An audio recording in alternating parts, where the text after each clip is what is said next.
Hi, I'm Kathleen Gish, working with the United Way of Greater Dayton area to provide a virtual library to kids kindergarten through third grade.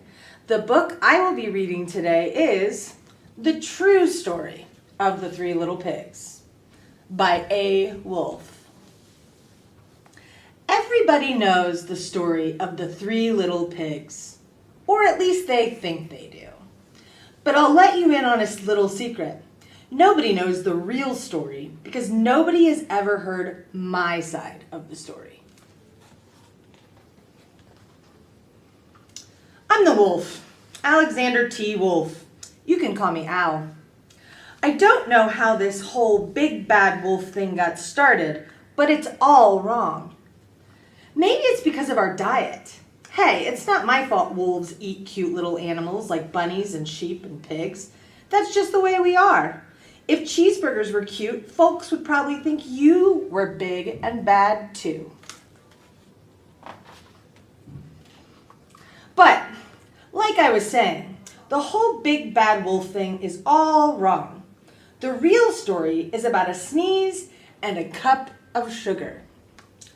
This is the real story. Way back in once upon a time, I was making a birthday cake for my dear old granny. I had a terrible sneezing cold. I ran out of sugar. So I walked down the street to ask my neighbors for a cup of sugar. Now, this neighbor was a pig, and he wasn't too bright either. He had built his whole house out of straw. Can you believe it? I mean, who in his right mind would build a house out of straw? So, of course, the minute I knocked on the door, it fell right in. I didn't want to just walk into somebody else's house, so I called, little pig, are you in?" No answer. I was just about to go home without the cup of sugar for my dear old granny's birthday cake. That's when my nose started to itch. I felt a sneeze coming on. Well, I huffed, and I snuffed, and I sneezed a great sneeze. And do you know what? That whole darn straw house fell down, and right in the middle of the pile of straw was the first little pig, dead, as a doornail. He had been home the whole time. It seemed like a shame to leave a perfectly good ham dinner lying there in the straw, so I ate it up. Think of it as a big cheeseburger just lying there.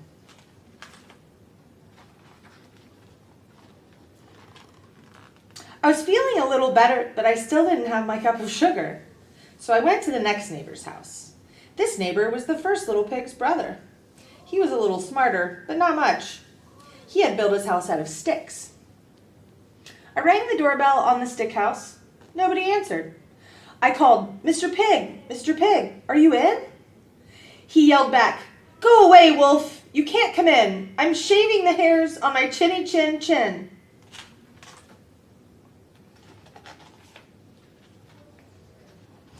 I had just grabbed the doorknob when I felt another sneeze coming on. I huffed and I snuffed and I tried to cover my mouth, but I sneezed a great sneeze. And you're not going to believe it, but this guy's house fell down just like his brother's. When the dust cleared, there was the second little pig, dead as a doornail, Wolf's honor. Now, you know food will spoil if you just leave it out in the open. So I did the only thing there was to do. I had dinner again. Think of it as a second helping. I was getting awfully full, but my cold was feeling a little better. And I still didn't have that cup of sugar for my dear old granny's birthday cake, so I went to the next house. This guy was the first and second little pig's brother. He must have been the brains of the family. He had built his house out of bricks. I knocked on the brick house, no answer.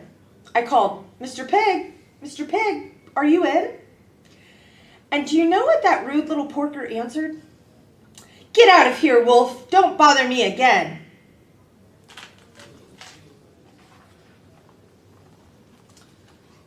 Talk about impolite. He probably had a whole sack full of sugar, and he wouldn't give me even one little cup for my dear sweet old granny's birthday cake. What a pig! I was just about to go home and maybe make a nice birthday card instead of a cake when I felt my cold coming on. I huffed, and I snuffed, and I sneezed once again. Then the third little pig yelled, "And your old granny can sit on a pen!" Now, I'm usually a pretty calm fellow, but when somebody talks about my granny like that, I go a little crazy. When the cops drove up, of course, I was trying to break down this pig's door, and the whole time I was huffing and puffing and sneezing and making a real scene.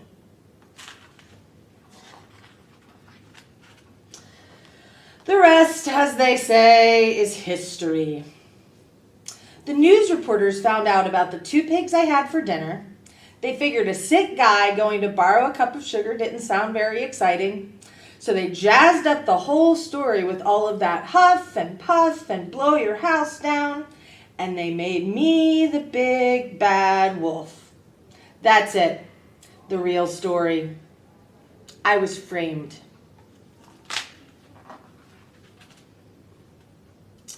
Maybe you could loan me a cup of sugar.